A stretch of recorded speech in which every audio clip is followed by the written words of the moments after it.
Do you know that in the final analysis, people don't care how much you know until they know how much you care? They also don't care how much you have if it doesn't affect your bottom line. Those of us who are in positions of leadership are confronted daily with the needs of those around us. It's easy to get irritated with some of the requests and demands people make of you, especially in a society where people will say and do anything to get what they want.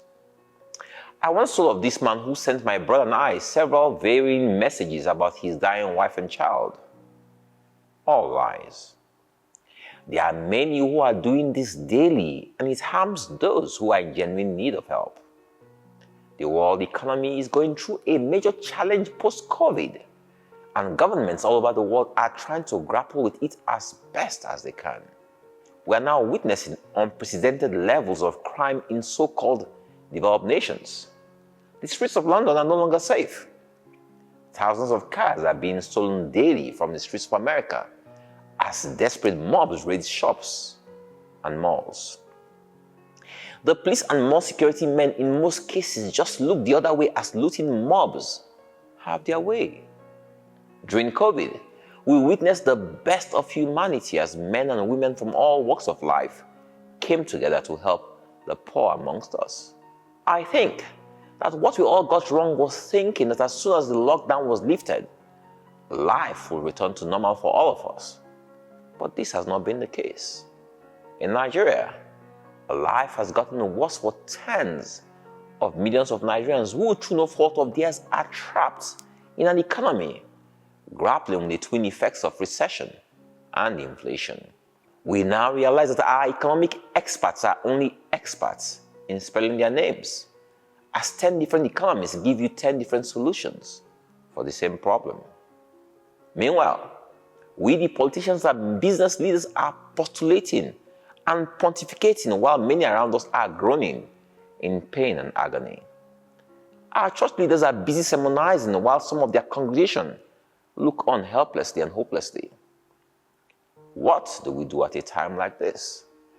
Do we continue demonizing a government made up of men and women like us who are simply doing their best in most cases? Or do we face our challenges squarely and come up with workable solutions? The food crisis in Nigeria will only get worse as long as a few desperate politicians keep on sponsoring foreigners cloaked as headsmen to murder our farmers. Do we watch helplessly as our brothers and sisters die in hunger while we abuse government, or do we all roll up our sleeves and do the needful? What is the needful? Let me tell you a story about a friend of mine called Tom Polo. Under the government of the late President Buhari, he was unjustly declared wanted and subsequently went into hiding. As the security agents were looking for him, he never stopped caring for the aged, weak, and poor in his community. As he ran from place to place, he would constantly make calls to us, his close friends, to help the poor in his community. For those who know him, Matthew, and all those around them, you will see a life dedicated to helping and lifting those around them up. What does this tell us? Do what you can with what you have, where you are. No matter how poor you are, there's someone poorer than you. And no matter how rich you are, there is someone richer than you. The time has now come for this stupid politics of 2027 to stop and the blame game to end. We all need to borrow a leaf from Christ and show love to the poor and to our neighbors. Everywhere Christ went, he was doing good. There are those who in their sermons say he was rich because they fought for his robes. But I have this question for them. If he was rich, how come they couldn't distinguish him from his followers when they came to arrest him? In Matthew 26 verse 48, we are told that Judas, who betrayed Christ, gave them a sign saying, "Whomsoever I shall kiss, that person is Christ, arrest him." This was because he was as ordinary as those who followed him. He lived their life and was touched by their infirmities. When you enter any church today, can't you immediately tell who the pastor and his wife are? If Yehoshua was not turning water into wine, he was multiplying bread and fish or healing the sick and delivering those in bondage. This It's our example for those of us who say we are Christians. Let's start caring for the needy in our midst. Chase away all those who come to you in the name of politics. Don't let them politicize your suffering. Don't let them use you for their dirty games. If they care about you, they should do whatever they can to improve your life.